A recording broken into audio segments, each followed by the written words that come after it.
It's the West Tigers podcast, episode number 376. You can smell the liniment in the air. The football's back. There was a couple of trial matches last weekend, and we have got the West Tigers in action on Sunday afternoon, 5:30 at Kogarah. It's a local game for me. That's so super convenient. Like that's really great. That's a completely no stress drive to the game for me. So that's good. I appreciate that. Can we play more games at Kogarah, Gary? You reckon there's any chance of it? We play everywhere else, so we might as well. Why not have another home just for Joel's preferences? That'd be good. I think that's the plan, is that everyone gets a home ground in the backyard. Exactly. Well, you've got the Panthers, and I know that you do occasionally go and cheer on Ivan and the boys, but that's another story. Nick, how are you? Yeah, not bad, Joel. I don't know about going to Kogarah. I kind of like where we play at where we are at the moment, but... yeah, maybe if they could play a few games at Upjohn Park here at Rydomere, that might be a bit more suited for myself. Nice local ground, but... Okay. What would be your closest stadium? Parramatta's definitely closest for me, yeah. But saying that, I'd much prefer to go to Leichhardt or Campbelltown. Well, Mitch and the boys, I'm sure they'd be happy to have you as a supporter if you wanted to change. I'll pass it. So we're trading him to the Parramatta Eels. To the Eels podcast, exactly. I think that would be a good move. All right, let's get serious. We've got this game on Sunday. On the West Tigers podcast forum, Tiger Ton said the team was about what he was expecting. I'm not so sure about that. And Gary, I think we'd start with the talk about Lachlan Galvin. I was surprised to see Galvin named, but apparently you're not that surprised to see that. No, look, he's a young guy who doesn't have a lot of experience. I think getting him as much time on the field is of benefit to him. So, and there's a couple of reasons for that. It is about his inexperience and giving him some time. I'm sure he's keen to get back and play some football as well, being a young guy who is desperately in love with the game when you see him. But I also think if things go the right way with Jarome Luai this year, at some point this year he's playing State of Origin. And our halves partnership is going to be Latu Fainu and Lockie Galvin. And I think that 30 minutes or so that they may get, or half of football they may get playing together this weekend, probably helps us kind of bed that down for when the time comes that Luai's not there because he's off playing State of Origin. So I think there's a couple of reasons why I'd play him. But the biggest one is he's a young guy who wants to be playing football and hasn't got a lot of experience under his belt. So putting him out on the field as a senior halves partner for 30 minutes of a trial, I think, is probably a pretty good move. Yeah, second game of NRL and second year of NRL, and he's sort of already the senior halves partner there when it comes to him and Latu Fainu. We haven't seen them combine too much. They're good friends, Nick, and they've played together in the lower grade competitions and things together. But I'm looking forward to seeing how they combine as a 7 and a 6. So am I, Joel. I didn't expect to see Lockie there this week either. I was kind of a week ago thinking who was going to be our backup halves. Like I knew Latu would be a walk-up half, but I wondered who would be that 5'8". So I was kind of thinking we might get to see that this week against the Bulldogs, but not to be. But like Gary said, I'm looking forward to seeing Lockie and Latu in that halves combination, and dare say it, I don't want to see any injuries this year, but I'm sure we might get to see that at top level NRL at hopefully not many opportunities this year, but definitely across the season we'll see that at some point. I definitely think Galvin won't play any more than 40 minutes, so I think Tennis will move into that halves role at some point during the second half at least, if not partway through that first half. So I expect we'll see a little bit of the backups as well. But yeah, I think it's good for Lockie to get him out on the field. And yeah, I'm not at all surprised that they've kind of picked him. What do you know about Mark Tennis, Gary? I don't know much about him at all. Not a lot. I haven't watched a lot of him play, so I'll be very keen to see him play at some point in the halves this weekend. So, yeah, looking forward to that. I think that's one of the things I do like about the trials is getting to see some of these younger guys, because having a young child, I haven't got out to as many reserve grade games and junior games over the past couple of years that I'd like to. So it gives that opportunity as well.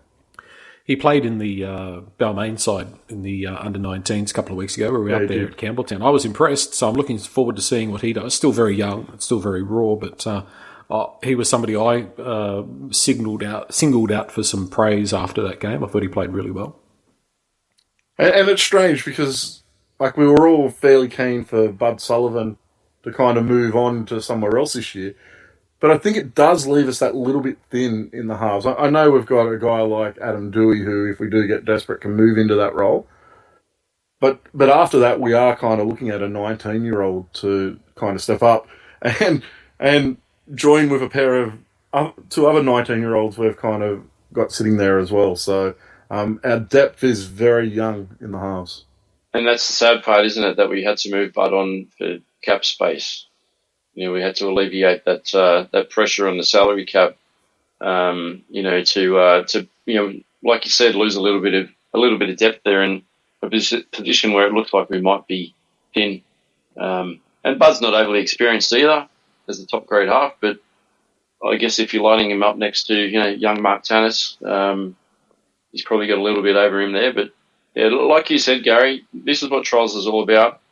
I'm looking forward to seeing not just Tannis play, but a lot of these young kids that haven't had an NRL experience. They get to rub shoulders, in the same team with people like, Latu, who's only a year in as well, Lockie Galvin, Talon De Silva, looking forward to him running around as well. He's captain, which really speaks volumes to me. Someone on one of the Facebook groups today asked the question, why is Talon captain? And I thought, well, he's obviously got some leadership qualities there if he's been named with that C alongside of his name. And it is a trial, so what better opportunity to give someone like Talon a crack at leading the boys around.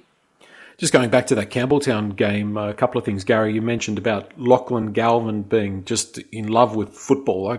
I don't know about you, but all the time when he was standing on the side of the field, he was juggling and throwing a football around. He can't keep his hands off the football. He's crazy about it. And not just that, the majority of players had already left an hour and a half before he did, and he's still out on the field talking to all the guys, talking to the young guys.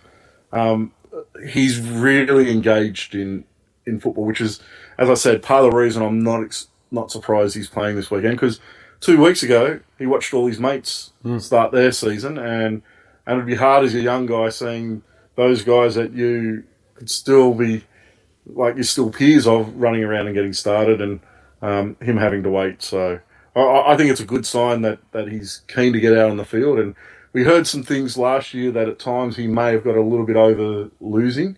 I think it speaks volumes that he's playing in that first up trial. Yeah, well, we're undefeated so far, which is fantastic. The other thing from that Campbelltown game was that I thought Talon De Silva has filled out a fair bit physically. He looked physically quite different to how I remember him last year. He didn't get an awful lot of game time last year, but I'm expecting that to change this year. Of course, in round one, Nick, he will be playing hooker. It's an important opportunity here because he's very good friends with Lachlan Galvin, but they haven't played a lot in the top grade. But a good chance to work on that combination heading into round one. Really good opportunity for him.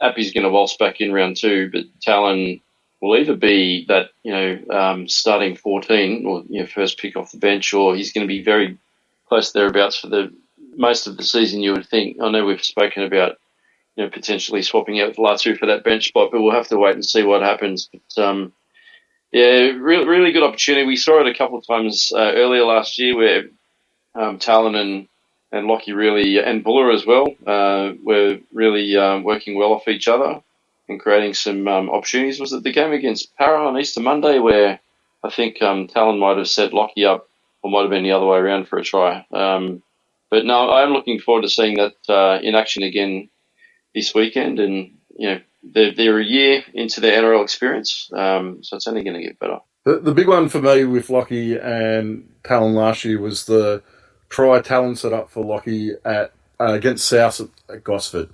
Talon went through and then turned the ball back inside to Galvin. That was a real sign of their combination, and I'm looking forward to watching that develop, hopefully not just this year and next year, but for the next 5 to 10 years, that hopefully they're playing together and dominating the NRL. Well, my understanding is, as I said, they're very good friends, so you would hate to think that other clubs may target them as a bit of a duo, because that would certainly cause some problems for us in our spine long term. But let's not go down that rabbit hole at the moment. Naden, Hunt, and Ruben Porter all not available because of the Indigenous versus Maori All Stars game. It would have been interesting to see where Naden lined up, Gary, because the centres are Fatape and Falidi. I would have thought that Naden might have got a game in front of them. Yeah, and especially, like, all the talk is over the off-season is that he's right in contention for a round one spot, and I'm hoping that's in the centres, because I think he's a much better centre than he is a winger. So yeah, it would have been really good to see him get a run this weekend. I'm sure we'll get to see him at some point next Friday night at Leichhardt Oval. I'm sure he'll probably play a bit of time in the centres and on the wing next Friday night. So it'll be interesting to see what their kind of plan is for him. I think, just to skip ahead a bit, I'm really looking forward to seeing what side's named next Tuesday, especially around that centre spot. That's going to be very telling leading into round one. But I guess I think the two centres named this weekend are probably a little bit down the pecking order. So I don't even see it as a real opportunity for them to put a foot forward and put their name into the conversation. I think they'd really have to have standout games to do that, because there's quite a few centres who I expect will play next Friday night who are probably in front of them. Speaking of centres, where's Stafford Toa? Has he been held back for next week? Yeah, well, you have a look at the possibilities of centres that aren't playing this weekend. Olam, I doubt we'll see him next week either. But there's Naden, there's Toa, there's Adam Dewey. It is a little bit, there is quite a few, like we've spoken about our lack of depth in the centres. There's a lot of options there. I just think we're still lacking a little bit of quality there. So it'll be very interesting over the next 2 weeks to see kind of how that develops heading towards round one. But I don't really see Fatape or Falidi as genuine contenders for round one at this point in time. It is an interesting one to look at, because you've got Skelton named, so he gets a bit of a jump start here, which may lend to thoughts that the wingers for round one might be Staines and Taruva, maybe, because you'd think Taruva's going to get one of those spots. Everybody's had Skelton penciled in front of Staines. I'm not doubting that, Gary, and I'm not saying that's what I would choose. But by naming Skelton, does it tell us that maybe Staines has got the jump on him? Possibly.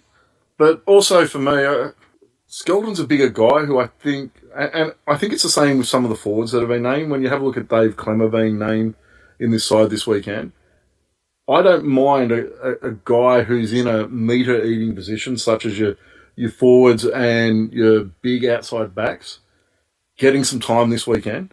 The biggest thing for those guys that you can't replicate in training is match fitness. And I think that's really important with those bigger wingers now who really are your meter eaters to get your set started. And I think that's Skelton's role. So giving him some time out on the field this week to build match fitness, I think wouldn't be a bad idea. I don't know if that's what they're thinking, and I don't know that maybe Staines does have the jump on him and is ahead of him. But my hope is that we're building a side that's going to be good coming out of our own end.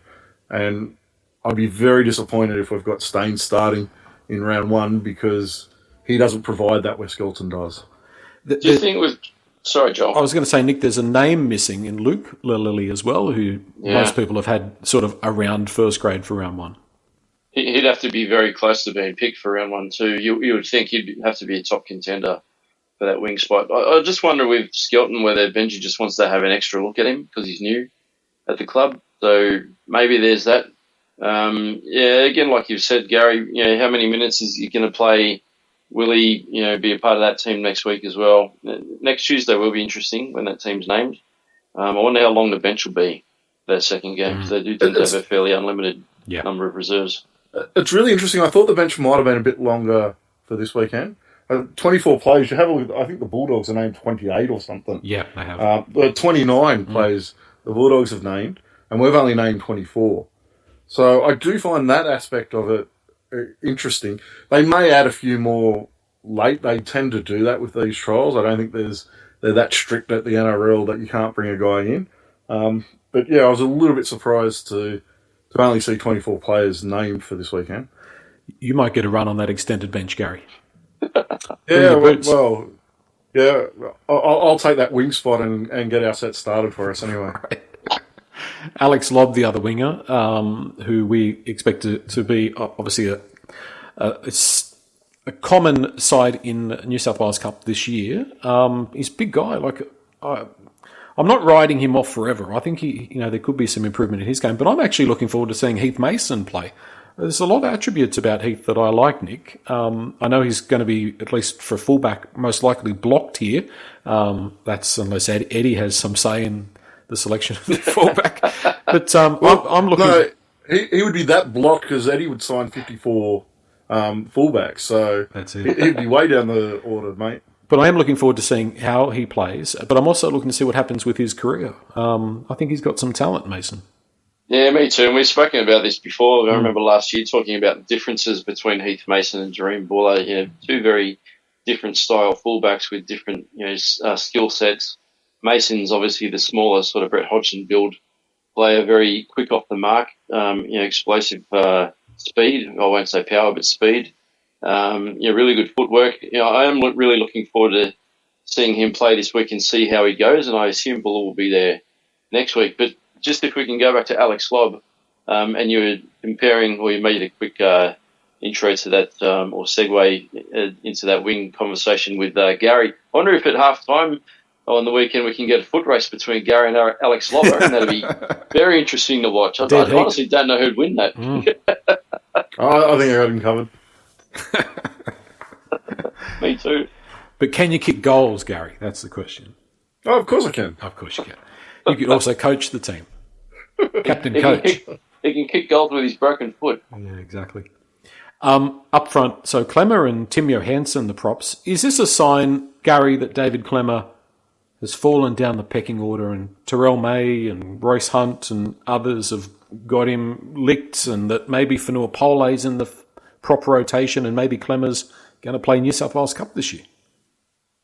I probably still would have him at this point in time. I haven't seen the training that Benji's seen, but I'd still have him as my starting front rower heading into the start of the season. As I said earlier, a front row, someone in the front row, I don't mind them getting a bit more minutes during the preseason because you got to build that match fitness, and the only way you can build that is by playing. So I don't mind it. It'll be interesting to see how he goes. He should actually be quite strong in this game when you have a look at the forward pack that the Bulldogs have picked. I expect him to be able to have a good... He's probably only going to play 20 minutes, but I'd want to see a fairly decent 20 minutes from him this weekend. So it'll be very interesting to see how he goes, and because he does have players nipping at his heels. Like even Tim Johansson, I thought when he played last year, I thought he was really impressive. I tempered my expectations with him a little bit, only because this time last year, he was Ron Massey Cup. And to put pressure or high expectations on a guy who's come from playing at that Ron Massey Cup level, made it into the New South Wales Cup, and then made his NRL debut last year, I don't want to put too much pressure on him at this stage, but he has the potential to contribute this year. So it'll be really interesting to see how he goes as well.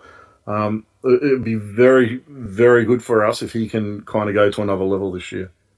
Is there not a clause, though, in Klemmer's contract that he has to play a certain amount of first grade? 12 or 14 games. So maybe there's a bit of an incentive for the club to maybe, I wouldn't put it past Richo to say, well, pick him in reserve grade and we can use him if we need him, but then we've got that option. We could always throw him a contract for next year if he's played well enough and we want to keep him, but let's at least go in our favour and give us the power in the negotiation.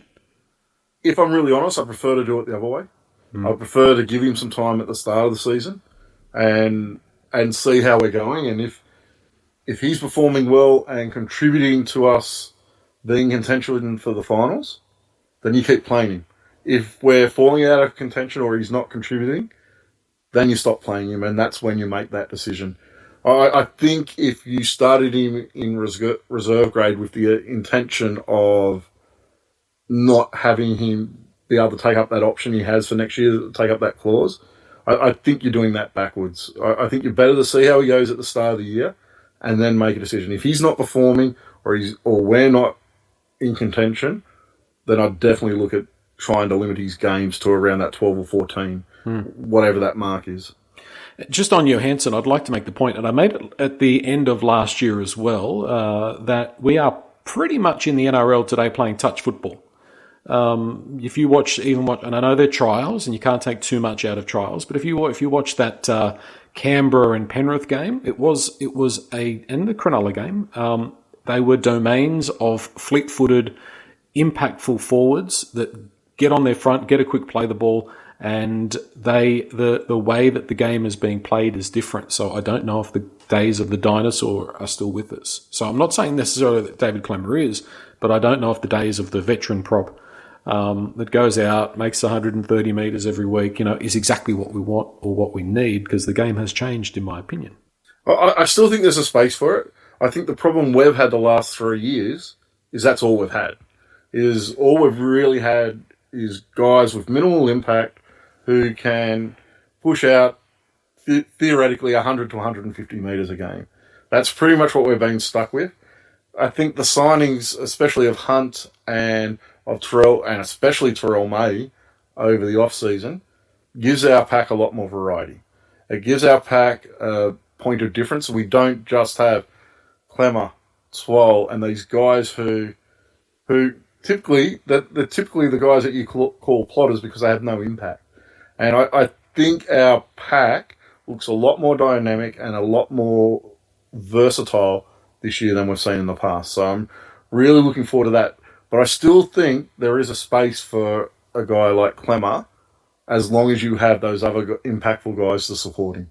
Completely agree with you, Gary. I think variety is the right word with what we've got now. And Bryce he's a really big addition, isn't he? Like, just your word, Joel, physicality that he's going to bring. Like, he's a big boy. And I know...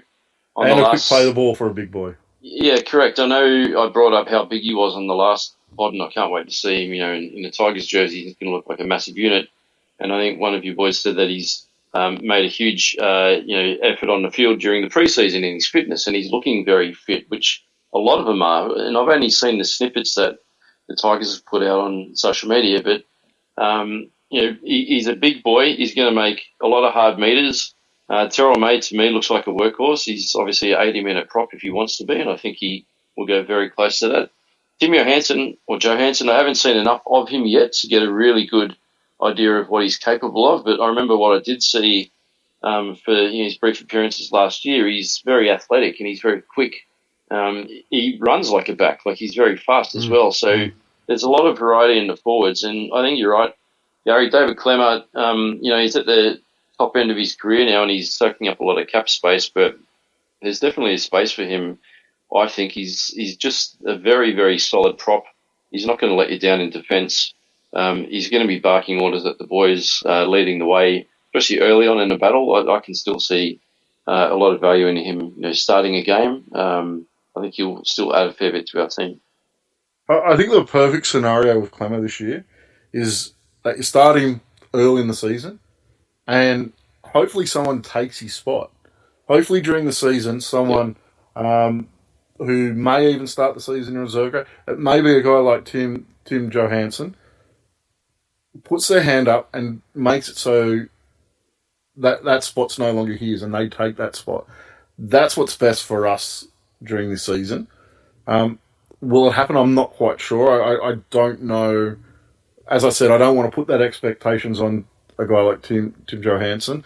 I don't want to put those sort of expectations on a guy like Sione Fainu. Or I think we need a little bit more time to see how those guys go. But ultimately, the hope for me would be that someone takes his spot during the season. Yeah, another thing to watch through 2025. Tony Suka, local junior, I believe, is in the 11, and number 12. Nick, your love affair with Samuela Fainu was evident last year, and I hope your love hasn't completely shifted over to Jerome Luai. I still hope you've got some love for Samuela on that left edge. But Sione playing in the back row on the right edge here, by the look of it. Is it a chance?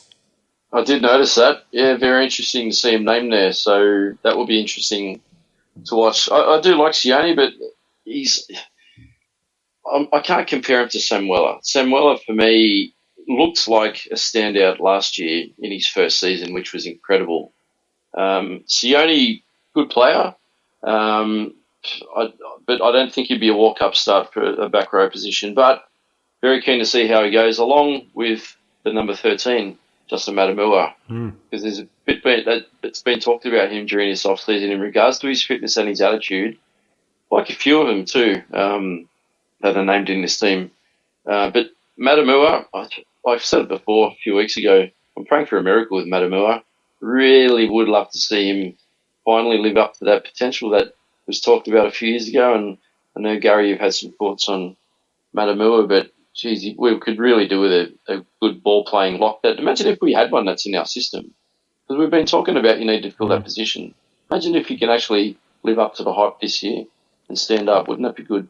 For me, those three selections in the back row, Suka, Sione Fainu and Matamua, they're the most interesting for me in this side. I think the real weakness for our side going into season 2025 is that second back row, that second edge, second rower spot. And there is an opportunity there, in my opinion, for one of these guys. Could even be Tony Suka if he's had a massive off-season. I think there is an opportunity there for someone to force their way at least onto the bench, but even possibly into the starting side. I think it makes a massive difference to our team if we can unearth either someone to play second row or someone to play that lock position. So I think those three guys have a massive opportunity this weekend, and they're really, out of anyone who has been named this weekend, I think those three, and especially Sione Fainu and Justin Matamua, probably have the best chance of using a trial to force themselves at least into consideration for round one. So I'm really interested to see how those guys go this weekend. That's where most of my attention will be during the game. And boy, would I love... Sione Fainu is a little bit different shape to Sam Fainu. But at the start of last season, even during the trials, I think, he played most of his football as a middle in the front row. And I think we all sat here at the start of last year thinking that he was going to be in that prop rotation. And we put him out on that edge, and I don't even know that he played much time on the edge during the trials, but once we put him out on that edge, I think he started there in round one. He had an impact straight away. And if Sione could do something similar and shore up that other side, that makes us a much, much better team for this season. Really keen to see how those three back rowers go this weekend. I think you've got to take into context as well that Luai is going to be running that left edge. You would suppose. I mean, he's been cemented on the left edge for Penrith since the start. So who do you want around him around that? I think you want Taruva on that wing with him because of the familiarity. I think Samuel Fainu would work well there, and then you have to think about what centre you want to put next to him. That's going to be really interesting to see how that gets picked. I mean, do you go with a Naden maybe because of the familiarity at least to start the season? Well, I think Olam, if Olam's knees are okay, the Olam that was playing at Melbourne 3 years ago, if you have him running outside, the speed and the power that he hits the line with, I think him running off Luai would be amazing. But it all comes down to how his knees are and how well he's recovered from surgery on both knees over the off-season. And we haven't heard much about him. The club hasn't really mentioned much where his recovery's up to. So that's another, over the next couple of weeks, kind of story to watch. That'd be a very dangerous edge, wouldn't it? When you name those names, we talk about those names, there's a lot of strike out that side. But that makes me think straight away, how do you balance the right-hand side? So you'd have Galvin out on that right-hand side with potentially Sione Fainu, Adam Dewey. I thought you had Alex Seyfarth starting out there. Yeah, well, there's a name that we haven't talked about yet, but we'll get there, Gary. Maybe Skelton on the right is what I had in my mind, Skelton on that right side. I still, and I'm not, it's not to diss Alex Seyfarth, but, I'd love someone that has a little bit more impact on that right side. Or look, I think he works okay with Galvin, but just someone that's of the quality of Samuel Afenu just seems a little bit light on that right side, but we'll have to see what develops. He did hit that beautiful hole towards the end of the season off Lockie Galvin when Latu Fainu it was off Latu. Lockie Galvin kind of slid around the back and he hit that beautiful hole off Latu Fainu. So he can run a line, Alex Seyfarth. But I agree with Joel. If we can get someone who provides a bit more impact, it makes a massive difference to our side in 2025. On the bench, probably the biggest name, or at least the only guy that's played first grade at this stage, is Kittler Lilly. Maybe a bit of a sign as to where he's at the moment with his development, Nick. He's, he hasn't grabbed a starting spot in this trial team. Still young. Going to be an interesting thing to watch Kit this year and see how he goes. Yeah, well, and I wonder how he'll be used on the weekend, whether he'll be prop, whether he might rotate with Matamua at 13, because I know he's been mentioned as a possible, lock. Again, this is the beauty of trials. I'm really excited to see what Benji comes up with. I'm actually hoping that the club put out even a short interview on the website before the trial game, just with Benji, just to explain, or talk a little bit about the team and his expectations for who we think might fit on what part of the field. So anyway, we'll wait and see what the club brings out. But Kit, good player. Like to see him play some decent minutes on the weekend, and there's like you've both said, there's a lot of opportunity this weekend for a lot of these boys to put their hand up, and I think that's what's exciting too. When you look through the team, there's probably not a lot of names that you'd expect to play a lot of NRL this season, but there's a lot of opportunity for these guys because, like Gary said, we're still raising questions. Who's going to be in the centre position outside on the other side of Olam? Who's going to start at lock? Who's going to play in the back row? So there's a lot of opportunity for these guys to stand up on the weekend. I mean, you'd think Jack Bird's penciled in for lock for round one. That seems to be the consensus. So you would think so. Yeah, I think unless Matamua can really show something on the weekend, that's the only. I think that's what would be best for the team is if Matamua could come out and live up that expectation we all had 2 to 3 years ago of him. Then that benefits our team greatly, and I think then you can use Bird on an edge in the second row. And I think that's what would be best for the team, but that's just hoping that we're going to see something from Matamua that we've never seen before. So when you tend to do that, that's when you tend to get disappointed. Yeah.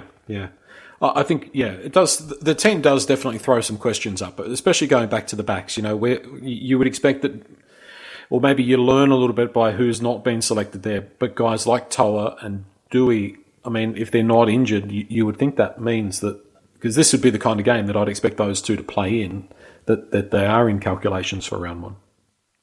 Yeah, well, and I think it goes back to Olam's fitness again. If Olam's unfit, then centre partnership of Adam Dewey and Stafford Toa for round one isn't that far-fetched. So I think a lot of it comes down to how fit Olam is, and I guess you could maybe read from this that Olam may not be ready for round one because of the guys that you would have thought would have been picked in the centres who haven't been. I think there's not having enough information about what's going on with Olam makes it difficult to kind of guess what Benji's thinking is around centre. It is worth noting too that Ruben Porter did get that late call up for the game, for the Maori, which I think is good reward for a guy that's been around and is plying his trade. He's on, I think you said on the forum, on the West Tigers podcast forum, Gary, that he's on a development contract. He played a little bit of first grade. Development contract. Bit of first grade last year. I'm not saying that he's around one, a possibility, but, I think there's a bit of a player there. I think he's a good resource to have. Yeah, I think he's definitely... I think you could fit him into the top 30 if we weren't so heavy with second rowers and with second rowers who aren't contributing. I've got him ahead of Tumif and guys like that. I'd have him in my top 30 before those sort of guys. Because the thing for me is, when we brought him into the first grade squad, I don't think he's really let anyone down. I think we've got what's expected. Like, he's not going to be your star edge back rower who's out there hitting holes and constantly a threat. But I think he goes out there, he defends quite solidly, and he can hit a hole. And so I'm very happy for him to get a shot in that Maori team. And I think we'll see him in first grade at some point during this year because, as I've said, we're very light on in the second row. Yeah, absolutely. If you want to discuss this game, you can head to the West Tigers podcast forum, and there's a game day thread for every game, every match that West Tigers play this year. There'll be a different thread where the team is listed, and then through the game you can leave your comments and discuss the game. And then, of course, that leads to where we place in the one-word responses, one-word descriptions for the performance, and that will be the case after this trial on Saturday. We would like you to contribute your one-word contribution as to how you saw the game go. So that's a tradition that we always do. So make sure you join up the West Tigers podcast forum, and the website has a whole new look and feel as well. So check it out. I think we probably can leave that trial game discussion there. I don't think there's much more to add, Gary. One thing I would like to discuss before we move on is get your guys' thoughts on what you want to see gameplay-wise on the weekend. What are you expecting to see the squad? What would you be happy with in kind of the style of play we have this weekend? Good question, Gary. I'm not in the coaching staff. And you know what? I don't know. I don't know what type of game Benji wants them to go out and play. I don't know if he's just told them to go out and do your job the best as you can. Maybe some of these boys, like I said, are going to treat this as an audition to go out and present themselves to Benji and the coaching staff and put their hand up for some of those positions that are up for grabs. There's a lot of youth in this team. I can see a lot of speed. In the back line, there's obviously Skelton coming in brings a little bit of power as well. I'm excited to watch Lasu at half with Lockie. There's speed and class in the halves there, and talent as well, very quick out of dummy half. So I'd like to see. I don't want to see it as a quite a lethargic trial, and I don't think it will be. I'd like to see them quick play the balls and some nice backline moves.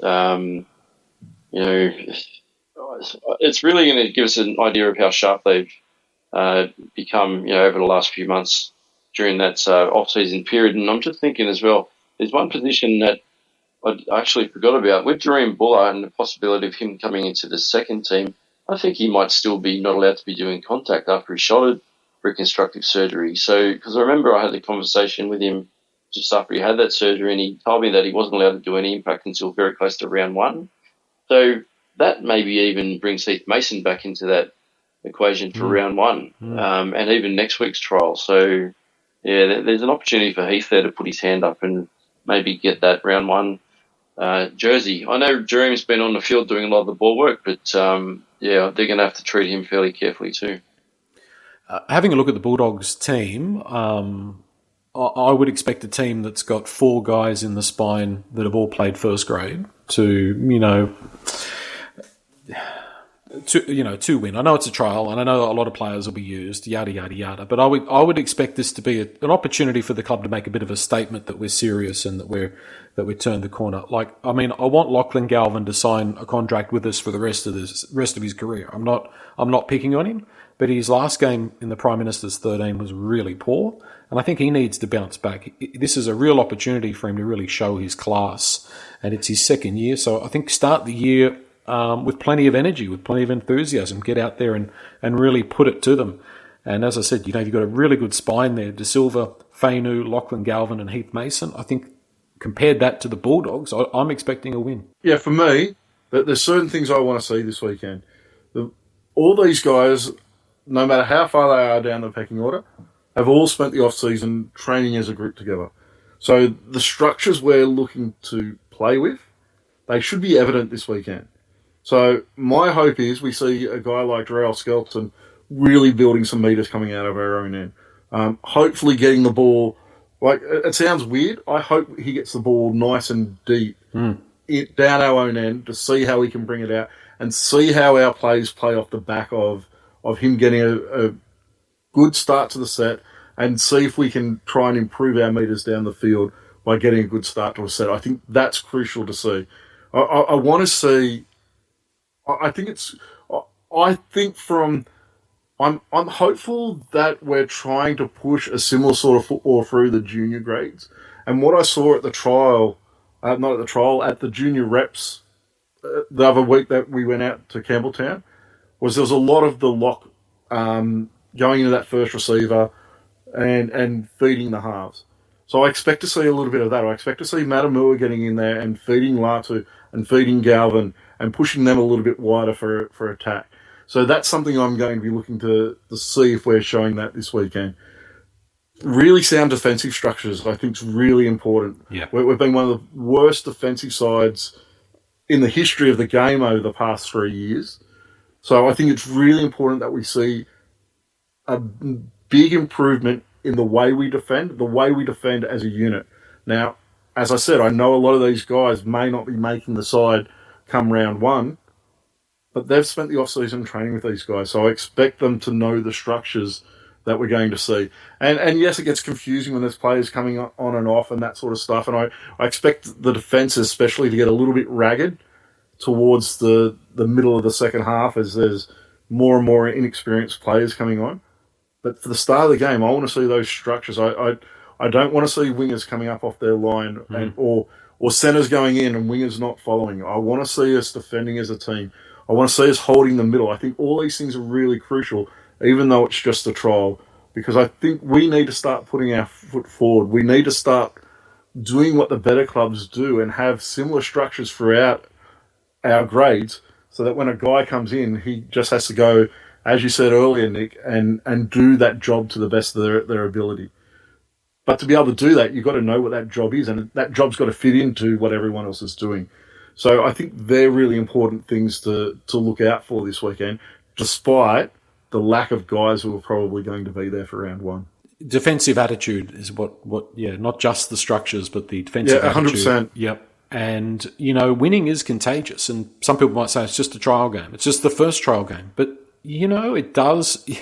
It can become contagious. You can build confidence out of these sorts of games, and it's a real opportunity given the Bulldogs team that's been named, I believe.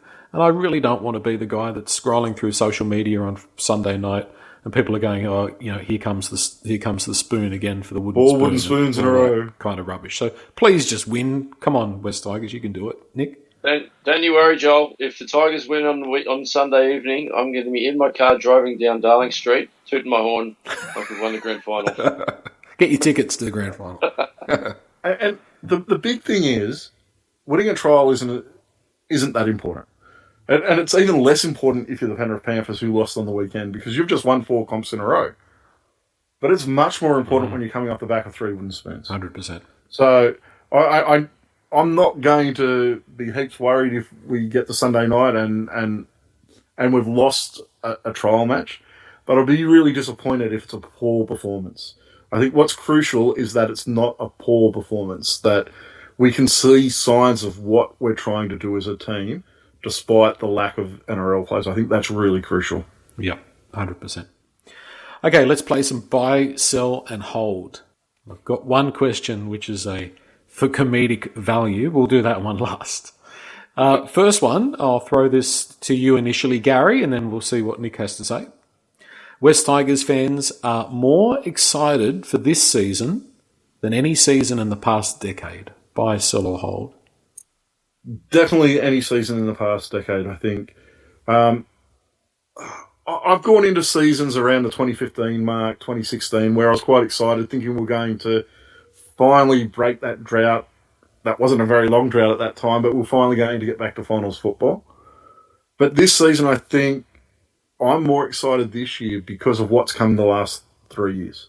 The fact that it's been a decade since we played final football, the fact that it's been 3 wooden spoons in a row.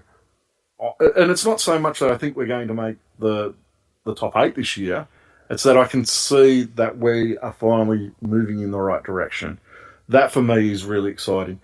I don't think we've ever had a guy come into the club in a halves position, a guy like Jerome Luai, especially a guy coming off the back of 4 premierships. So for me, I think for the majority of the fan base, this is the most excited I've seen them in a long time.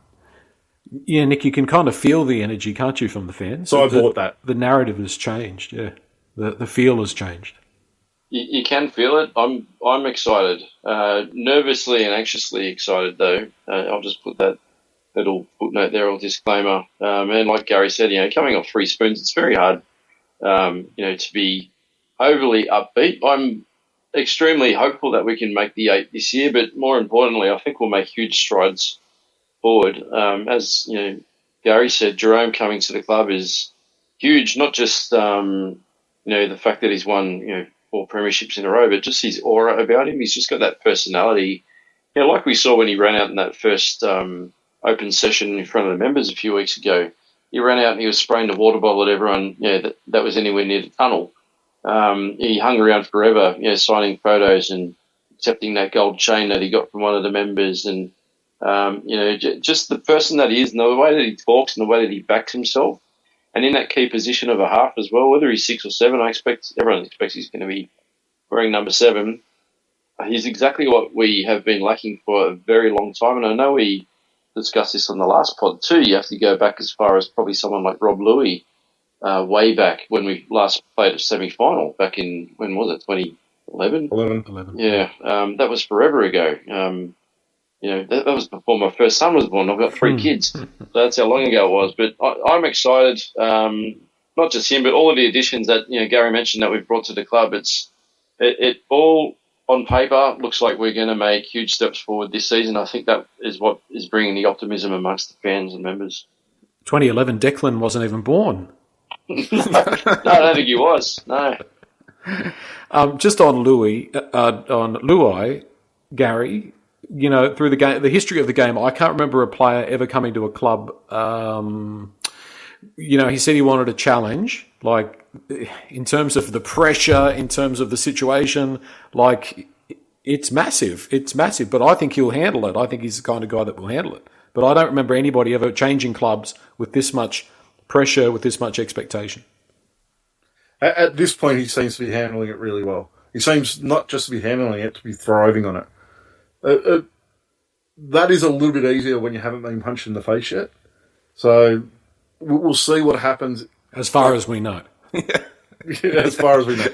But touch wood, we don't get off to a bad start, because then that's a different sort of pressure.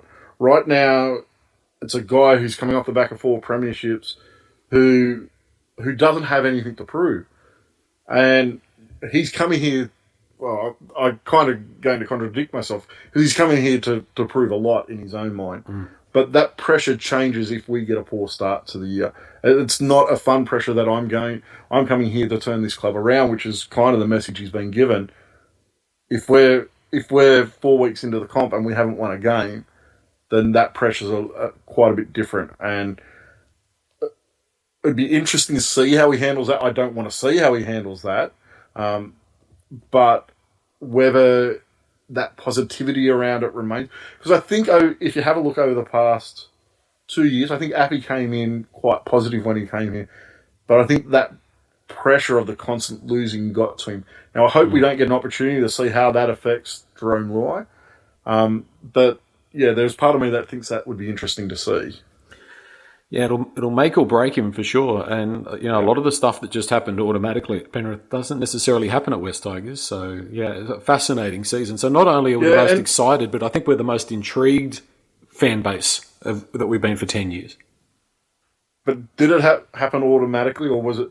It happens automatically at Penrith because it's been drilled in. Yeah, you know what I mean. So it's been drilled in. The guy next year does his job every week, and he will. And if you listen to the talk coming out of Penrith, Luai is one of the guys that really drove that at the Panthers.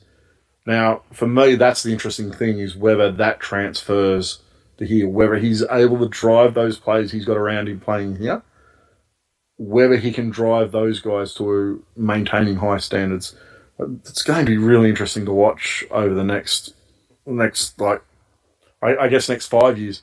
But really interesting over the next 2 months to see how that transfers to the West Tigers. And how incredible I think is that atmosphere going to be for that trial next week? I think that's going to be pretty special. That Mate, I spent $200 on tickets just so I can have a really good seat. Like $200 on tickets for for a trial. You bought 4 seats for yourself, Gary. Yeah. I bought 4 seats because I thought my family would come, and then they all said no, so I've just got 4 seats. Yep. So he's roping people in. I think I'm in for one. Hopefully. Yeah. Okay. I hope so, because it could be just you and I in 4 seats if Nick doesn't come. That's plenty. That's fine. We've got plenty of comfort space.